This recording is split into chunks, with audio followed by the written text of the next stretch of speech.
Catus Maximus here. The only reason I'm doing a quick video about this is I thought this was such an interesting design for a multi-bit driver, egg-shaped multi-bit driver. We have, as you can see, 8 different bits.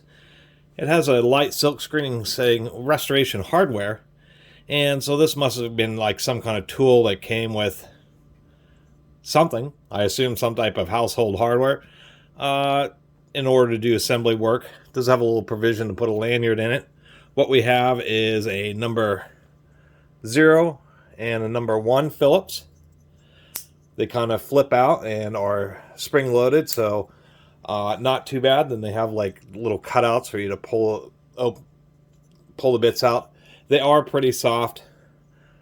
I tried using the flathead and actually twisted pretty easily, so it's definitely kind of a cheesy tool, even though they are using steel pins to reinforce it, and this plastic's definitely pretty tough. The idea here is, I believe you can turn it sideways, actually break a fastener, and then you flip it out straight, and then you can twist it. Overall, I just thought it was kind of a, figure out which way this goes, kind of an interesting and unique design.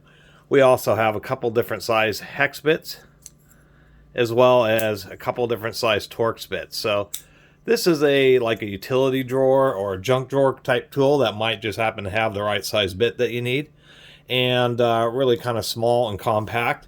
And just thought it was kind of neat. The whole egg shape really isn't bad as far as the ergonomics are concerned.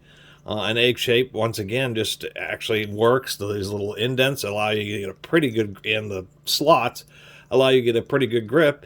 And since I like to review all tools, I figured this one was actually a pretty unique and kind of specialized design, and actually something that could have worked. You know, maybe if they used fiberglass reinforced polycarbonate as a body, and if they used, you know, high quality S2 tool steel for the bits, it actually could be a lot more useful. And just thought it was a little bit neat and wanted to share it with you all.